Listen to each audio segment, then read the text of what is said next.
এই কলাতে যে পরিমাণ বিচি থাকে বেছে খেতে অনেকেরই ঝামেলা মনে হয়। কলাটা কষানোর সময় হালকা যখন ফেটে যাবে তখন কিন্তু কষানোটা হয়ে যাবে। রান্নার শেষের দিকে ভাজা মশলাটা দিলে কলা রান্নার স্বাদটা একটু বেশি লাগে। ভিডিওটি শেয়ার করে অবশ্যই আমাদের পাশে থাকবেন।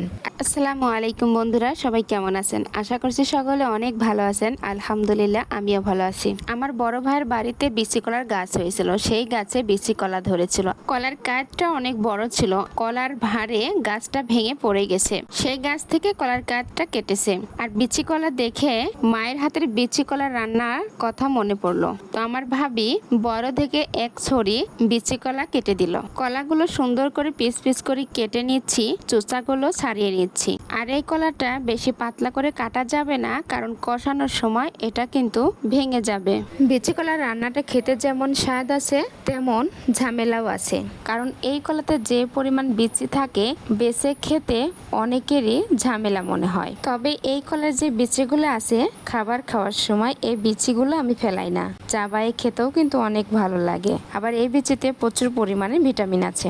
আমি দেখেছি এই কলাগুলো শহরে বিক্রি হয়, আর শহরের মানুষগুলো এই কলাগুলো কিনে খায়। গ্রামের মানুষগুলো বাড়ির আনাচে কোনাচে কলার পোয়াগুলো লাগিয়ে রাখে, আর সেখান থেকে অনেকগুলো গাছ হয়ে যায়। সেই গাছে কলা ধরে। গ্রামে বসবাস করলে এরকম অনেক সবজি আছে যেগুলো কিনে খেতে হয় না। আর এই কলাগুলো বেশিরভাগই দেখা যায় অনেক ছোট ছোট হয়। তবে আমি যে কলাগুলো কাটতেছি এই কলাগুলো মোটা এবং বড় আছে।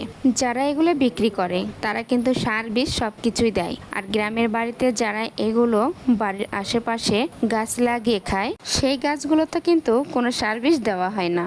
আল্লাহ তাআলা যেভাবে দিয়েছেন সেভাবেই হয়। আর সার বিষ ছাড়া সবজি খাওয়াটা মানুষের জন্য অনেক উপকার। কলাটা রান্না করার জন্য আমি বাটতে বসে গেছি। প্রথমত আমি জিরি হালকা কিছু মশলা নিয়ে নিয়েছি, কারণ মশলাটা তো দিতেই হবে, না দিলে কলা রান্নার যে স্বাদটা আছে সেটা কিন্তু পাবেন না। আর তার সাথে কিছু কাঁচামরিচ দিয়ে দিয়েছি। আর আমি যেই সবজিটাই রান্না করি না কেন কাঁচামরিচটা দিয়ে রান্না করি। আর এই কলা রান্নাতেও শুকনা মরিচের গুঁড়াটা ব্যবহার করতে হবে, তাছাড়া কিন্তু দেখতেও ভালো লাগবে না, স্বাদটাও আসবে না। আমি কাঁচামরিচ এবং শুকনা মরিচ দুইটাই মিশাই দেব। শুকনা মরিচের তরকারি খেলে মানুষের শরীরে এমনিই ক্ষতি করে, তারপরেও হাঁচানের আব্বু অসুস্থ, সেও তো খাবে, সেজন্য আমি কাঁচামরিচ শুকনা মরিচ অল্প দিয়ে মিশাই রান্না করব। রান্না শুরু করার আগে আমি মশলাগুলি ভেজে রেখে দিয়েছি। যে মশলাটা বেটে রেখে দিয়েছিলাম সেটা আমি ভালোভাবে কষাই নিয়েছি।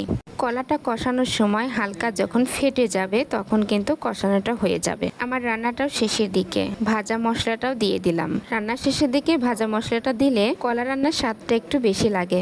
আমার মতো বিচি কলা রান্নাটা খেতে কারা ভালোবাসেন কমেন্টে বলবেন। পেজটি ফলো দিয়ে ভিডিওটি শেয়ার করে অবশ্যই আমাদের পাশে থাকবেন।